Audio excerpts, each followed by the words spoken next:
नोटबंदी का सबसे बड़ा घोटाला मध्य प्रदेश से सामने आया है। 600 करोड़ रुपए का ये घोटाला सामने आया है और इस पूरे मामले में सबसे बड़ा सवाल यह है कि कटनी के एसपी का अचानक से ट्रांसफर इस पूरे मामले में क्यों कर दिया गया। जिस पुलिस अधिकारी ने इतने बड़े गोरख धंधे का पर्दाफाश किया था, उसे इनाम देने के बजाय सजा क्यों दी गई? क्या इसके पीछे वजह यह थी कि एसपी कुछ बड़े नामों का खुलासा करने वाले थे?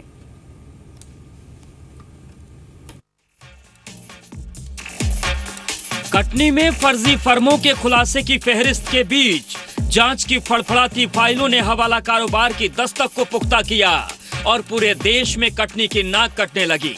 दर्जनों बोगस कंपनियों और संस्थानों के नाम पर अरबों करोड़ों के खेल के बीच बोरियों में भर भर कर लेन देन का लेखा जोखा मिला। यूएई की फर्मों के खातों के पड़ताल वक्त के साथ सनसनीखेज होती गई। कटनी में हवाला के काले खेल के खुलासे के पीछे एसपी गौरव तिवारी का रोल सबसे अहम रहा। कटनी के पूर्व एसपी गौरव तिवारी ने उन शिकायतों का संज्ञान लिया जो बेहद छोटे प्रोफाइल के लोगों ने की थी, लेकिन उन शिकायतों के आधार पर जो खुलासे हुए, उनके बिना पर कई बड़े और सफेद पोश नाम कालिख की कगार पर पहुंच गए हैं। पुलिस के पास ऐसे 3 कंप्लेंट्स आई थी शुरू में, 2015 में है, जब 3 लोग जो कि यहाँ पे बीपीएल कार्ड होल्डर है, उनका कहना है कि साहब हमारे पास ये इनकम टैक्स का नोटिस आया है कि आपके अकाउंट में, आपके नाम से अकाउंट खुले हैं एक्सिस बैंक में और उसमें करोड़ों का ट्रांजैक्शन हुआ है जिसका आपने टैक्स पे नहीं किया है। जानकारी छोटी थी, लेकिन जांच की जद्दोजहद में हवाला कारोबार का जमघट अंतर्राष्ट्रीय रंग लेने लगा।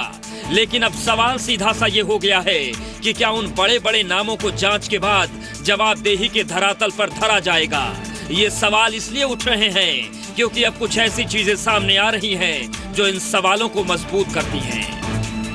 देखिए, पीएमओ ने जिस तरीके से सीएमओ से रिपोर्ट मांगी कि 500 करोड़ रुपया वहाँ पर भूमाफिया और माइनिंग माफिया का एक्सिस बैंक के अंदर जमा था नाजायज़ तौर पर, वो किसका पैसा था, इसके बारे में खुलासा करने के लिए वहाँ के एसपी गौरव तिवारी 1-2 दिन के अंदर प्रेस कॉन्फ्रेंस करके बतलाने वाले थे कि किसका पैसा था, सारी चीज़ों का खुलासा हो जाता है। सबसे पहला सवाल कटनी के एसपी गौरव तिवारी के ट्रांसफर को लेकर है। ये सवाल इसलिए क्योंकि गौरव तिवारी ही वो अधिकारी रहे जिनके कार्यकाल में कटनी में हवाला के खेल का खुलासा हुआ और उन्होंने जांच को उस पॉइंट तक पहुंचाया जो बड़े बड़े लोगों के लिए परेशानी का सबब बन सकती है। बताया जा रहा है कि कटनी एसपी गौरव तिवारी बड़े बड़े कारोबारियों को पकड़ने के चक्कर में ही तबादले के फेर में फंस गए। तो आखिरकार गौरव तिवारी का तबादला क्यों कर दिया गया, जिस पूरे मामले में पूरी कार्रवाई कर रहे थे और पर्दाफाश कर रहे थे? और गोपाल कृष्ण अग्रवाल, के मिश्रा ने कई सवाल भी आपसे किए, क्योंकि ये सिर्फ कटनी का मामला नहीं है, भोपाल, जबलपुर, इंदौर में भी कई ऐसे बड़े मामलों का भंडाफोड़ हुआ है, लेकिन इस पूरे मामले को दबाने के लिए एक तबादला कर देना? बिल्कुल ऐसी बात नहीं है। देखिए, सबसे पहली बात कि यह जो पूरी इन्वेस्टिगेशन हो रही है, यह पीएमओ के इनिशिएटिव पे हो रही है और पीएमओ जो एक्सिस बैंक में जो पैसे जमा किए गए हैं उनके बेस पे, जिसका कि सोर्सेज प्रॉपर सरकार को शक हो रहा है, उसके बेस पे हुए। तो ये जो सारी इन्वेस्टिगेशंस हो रही हैं वो सेंट्रल गवर्नमेंट के, प्राइम मिनिस्टर्स के, इनकम टैक्स ऑफिसर्स के, ईडी के, सीबीआई के इंक्वायरी के तहत ये सारे सर्कल्स निकल रहे हैं। और एक और जो बोल रहे हैं लोग, ये अभी आपके कांग्रेस के प्रवक्ता बोल रहे थे कि लोगों ने बैंकों के खातों में जमा करके सफ़ेद कर दिया। अरे, बैंकों में पैसा काला धन जमा करने से, सफ़ेद बैंक में जमा करने से नहीं हो रहा, वो पकड़े जा रहे हैं।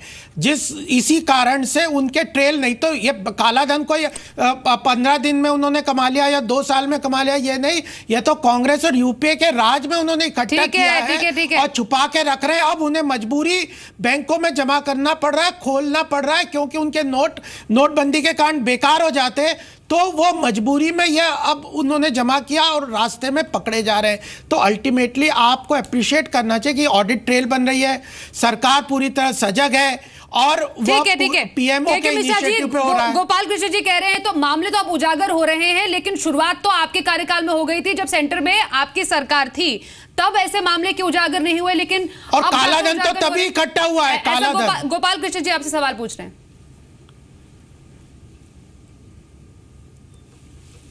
स्वाति जी, देखिएगा, एक सच्चाई उजागर करने के लिए मैं गोपाल कृष्ण जी को धन्यवाद देना चाहूंगा कि उन्होंने कहा है कि प्रधानमंत्री जी के निर्देश पर ही कटनी में एक्शन हुआ है, मगर मैं उनसे प्रति प्रश्न करना चाहूँगा कि जिस कटनी में प्रधानमंत्री जी ने एक्शन लिया है वो कटनी उस हिंदुस्तान का एक हिस्सा है जहां प्रधानमंत्री जी ने काले धन को नहीं, निकालने के एक्सिस लिए बैंक नोटबंदी का की जो घोषणा की सरकार है। ने पता और जिस किया उसके कटनी लिंक निकल एसपी रहे हैं। को मध्य प्रदेश की सरकार ने निकाला है, मेरा निवेदन सुनिएगा, जिस कटनी एसपी को मध्य प्रदेश की सरकार ने भ्रष्टाचार के खिलाफ एक्शन लेने के पीछे ट्रांसफर किया है, वो एसपी गौरव तिवारी भी माननीय प्रधानमंत्री जी के निर्वाचन क्षेत्र बनारस में पैदा हुए हैं।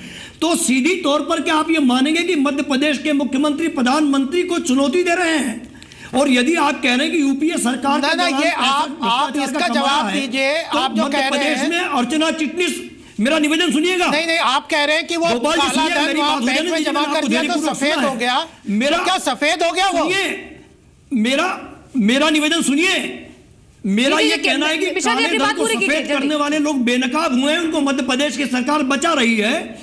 और यदि आप कह रहे हैं कि काला धन बेनकाब हुआ है, ठीक है, आपके सवाल का जवाब देते गोपाल कृष्ण, क्या मध्य प्रदेश की सरकार काला धन रखने वालों को बचा रही है?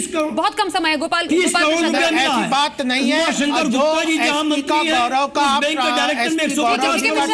बात कह रहे हैं उसके बारे में भी वहां के मंत्री ने स्पष्टीकरण दिया है कि वो एक बड़े डिस्ट्रिक्ट में जा रहे हैं। और ये जो ट्रांसफर वगैरह होते हैं तो इन्वेस्टिगेशन तो रुक नहीं रही, इन्वेस्टिगेशन उसके बाद रुक नहीं जाएगी। जो इन्वेस्टिगेशन का स्टार्ट है जी मूर्ख बना रही है, कोई तर्क होता है क्या? हो रहा है। आपने तबादला नीति का भी उल्लंघन किया है इस मामले में। करना उनका जो प्रमोशन हुआ है, प्रदेश की जनता को मूर्ख बना रहे हैं भ्रष्टाचारियों को बचाने के लिए। इन्वेस्टिगेशन जब सरकार के मंशा से हो रहा है, सरकार के इनिशिएटिव पे हो रहा है, ठीक है, तो यह इसको किस तरह से कह सकते हैं? अगर सरकार ही भ्रष्ट लोगों को बचा भी रही है।